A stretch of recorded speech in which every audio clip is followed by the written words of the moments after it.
네, 안녕하십니까. 저는 오늘 사목수첩에 대해서 아주 간단하게 30분 정도 요약해서 어떻게 하는지 어떤 방법론에 대해서 간단하게 설명을 좀 드리려고 합니다. 사실 이 그림이 전부인 것 같아요. 어떤 사건이나 만남이 있었는데 이 사건을 성경 안에서 어떻게 해석할 것인가, 때로는 어떤 성경의 말씀을 내가 만난 현실을 가지고 어떻게 그 복음을 깊이 있게 들어갈 것인가 될 것 같습니다.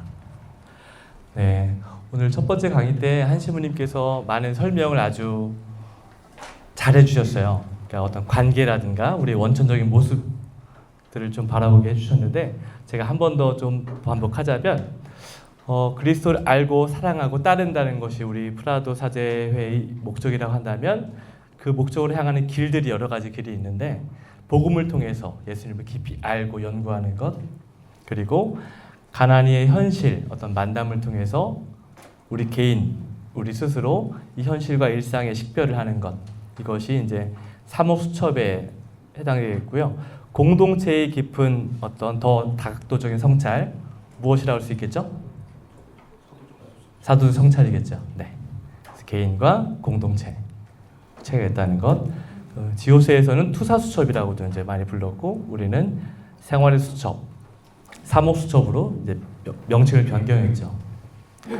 사목수첩의 주요 시선은 신앙, 믿음 안에서 그 사건을 바라본다는 것, 그리고 우리는 사제로서, 사목자로서, 그리스도를 닮은 사목자로서 착한 목자의 시선이 필요하고, 세 번째는 복음을 기억하는 겁니다.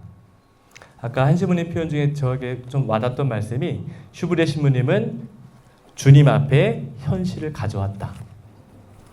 그리스도의 삶으로 우리의 현실을 다시 바라보는 겁니다. 요한복음 14장 26절 말씀 다 읽어볼게요. 25절 말씀인가요? 시작. 성령께서 너희에게 모든 것을 가르치시고 내가 너희에게 말한 모든 것을 기억하게 해주실 것이다. 성령께서, 우리는 복음을 통해 그리스도를 만나고 성령께서 그 사건을 비춰주신다는 것. 루카복음 24장 말씀 시작. 우리에게 말씀하실 때나 성경을 풀이해 주실 때 속에서 우리 마음이 타오르지 않았던가. 네. 사목수첩의 열매는 사실 사도적 성찰의 열매와도 같고 복음 연구의 열매와도 같습니다. 이 세 가지가 함께 연결되어 있기 때문일 겁니다. 첫 번째는 회개와 통합인데요. 지속적인 회개, 부르심을 우리가 바라볼 수 있고요. 사도적 직무와 일상의 삶이 통합해서 성장의 길로 나아갈 수 있다는 것.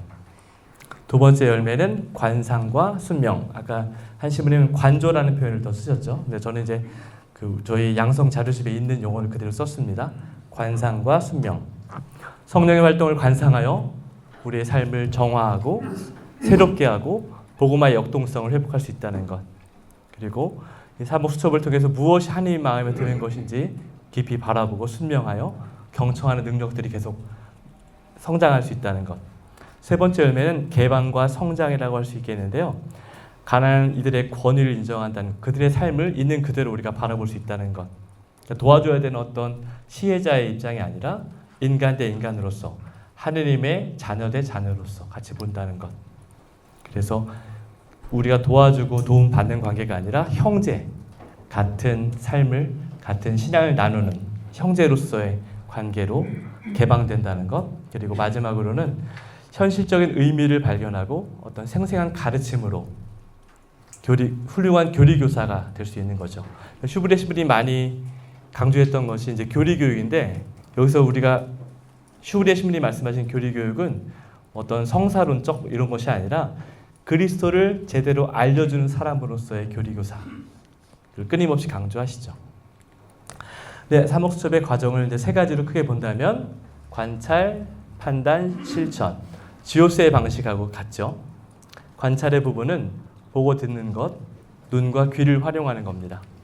선입견 없는 객관적인 관찰과 경청, 그리고 만남 또는 만남 이후, 대화 이후에 마음에 남는 것이 무엇인지를 주목할 필요가 있습니다. 두 번째는 판단, 복음적 식별이라고도 할 수 있겠는데요. 관상의 단계입니다. 마음을 활용하는 것이고요. 내가 만난 어떤 그의 기쁨, 그의 고통, 그의 희망의 삶을 복음의 관점으로 가져오는 겁니다. 그리고 그리스도의 말씀에 비추어서 그를 바라보는 것, 그의 상황을 바라보는 것, 내가 마주한 현실을 바라보는 거죠. 그리고 떠오르는 말씀, 예수님이라면 어떻게 하셨을까? 주님의 모습에 머무는 것.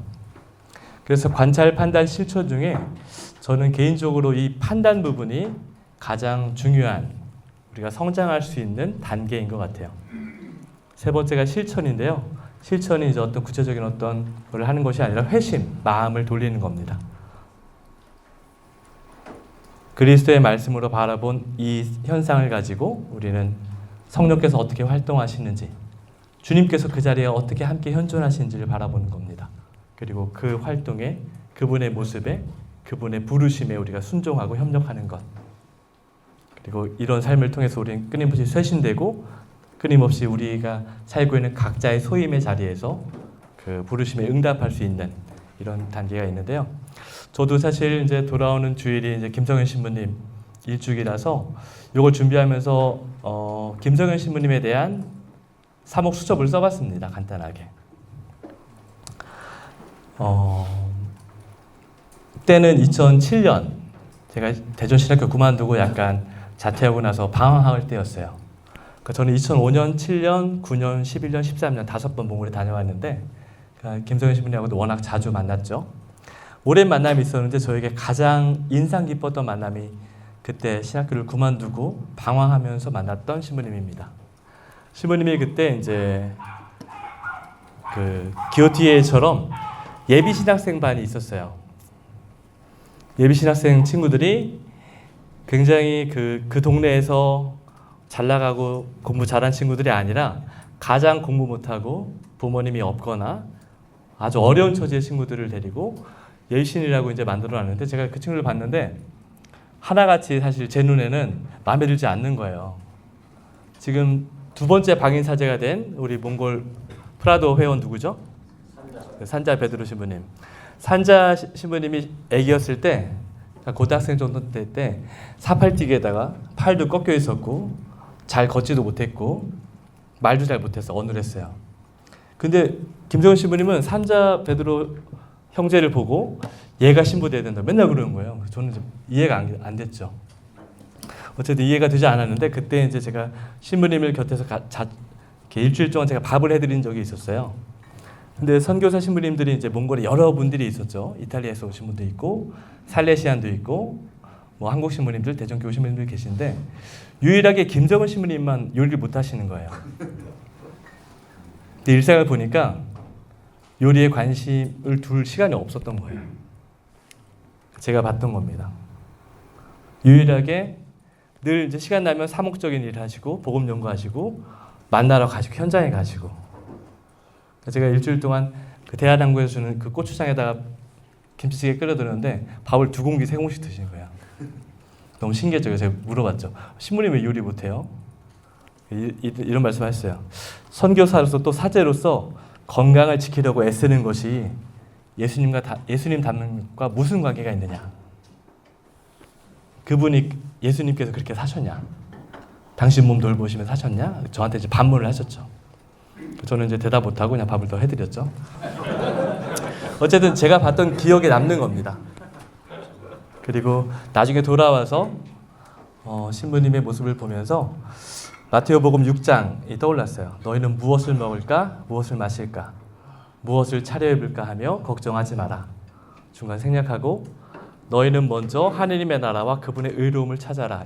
이 구절이 문득 떠올랐고 이 구절 읽을 때마다 사실 김정은 신부님 떠오르죠. 생각나죠. 이 복음 말씀 머물면서 사도 바오로가 그 고향 내려갔다가 다시 병을 얻은 후에 또 6년 만에 다시 또 복귀를 하죠. 공동체에 복귀를 하죠. 그리고 슈브리에 신부님의 약함, 그리고 외적인 어떤 가난함이 그리스도의 가난을 닮은 은총이었다는 것. 그리고 예수님은 가난함으로 구원의 길을 열었다는 것에 제가 좀 머물렀습니다. 실천은 제 사목 생활의 이제 외적인 불편함들을 조금 기꺼이 받아들일 수 있는 그런 모습으로 신부님 통해서, 그리고 제가 만나는 사람들의 90%가 다 어려운 친구들입니다.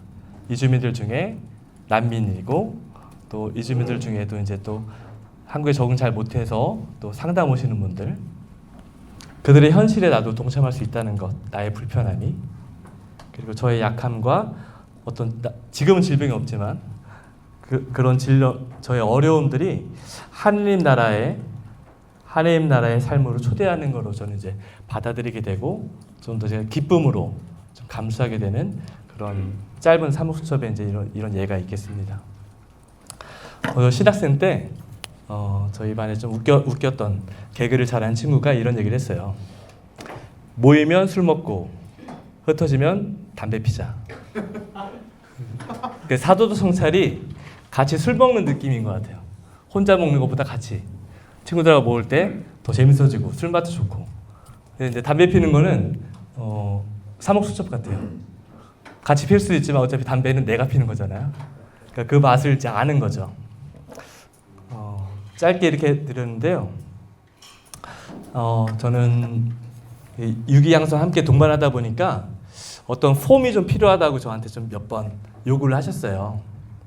이게 정식 폼은 아니지만 이런 폼이 있다. 그리고 이런 폼을 잘 만드는 게 남미 쪽의 프라도인 것 같아요. 거긴 너무 떨어져 살다 보니까 팀 모임 한번 하기가 되게 어렵대요. 그러니까 폼을 좀 만들어서 좀 보내다오. 이런 요청들이 많아서 남미 쪽에서 좀 이런 폼들을 좀 만드는 것 같습니다. 네, 지금 나눠드린 용지를 한 번씩 보겠습니다.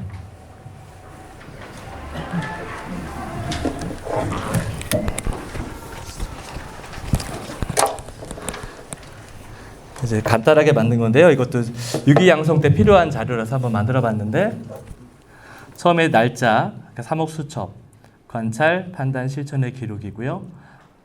날짜는 정확하게 쓰면 좋겠지만 어쨌든 그 사건이 어떤 사건인지를 좀 잘 기억하는 게 좋겠습니다. 누구를 만났는지, 어떠한 계기로 만났는지. 아까 한시무님이 짧은 에피소드를 말씀해 주셨죠. 그걸 떠올리시면 좋을 것 같아요. 본당에서 주일미사 직전에 만난 거죠. 관찰, 선입견 없이 경청, 관찰이죠. 만남 중에 또 만남 이후에 기억에 남는 인상적인 말이나 행동이 무엇인지, 나의 반응은 어땠는지, 한 가지 또는 두 가지, 최대 두 가지입니다. 가능하면 한 가지를 기억하시는 것이 좋습니다. 두 번째는 이제 판단의 단계인데요. 복음적인 식별, 그리스도를 암. 예수님이시라면 어떤 말씀과 행동을 하셨을까? 떠오르는 성경 말씀이나 예수님의 모습을 깊이 바라보는 시간입니다. 세 번째는 실천인데 실천을 두 가지로 띄워놨죠. 어떠한 회심과 부르심이 있는가? 두 번째 거는 아주 구체적인 사목 실천인데 저희가 사목 수요일 하다 보면 가난한 분을 여러 차례 만나는 경우가 많습니다. 본당에 계시다 보면. 그래서 한 번의 만남 이후에 다시 또 만나게 될 때가 있어요. 예를 들면 저희 센터에 매주마다 오시는 장애우분이 있는데, 이분은 꼭 필리핀 미사에 오셔서 이렇게 맛있는 걸 많이 드시고 안 쉬고 막 가세요. 그런 경우 제가 매주 만나니까 그분은 제가 어떻게 해야 될지 계속 저도 두 번째 다음 만남을 이어진다면 어떤 사목적 실천이 필요할까, 그 성찰의 단계를 통해서 좀 지속적인 만남을 또 준비하기도 합니다. 그래서 이 용지를 가지고 내일 저희 실천 직접 실습해보는 시간을 갖겠습니다.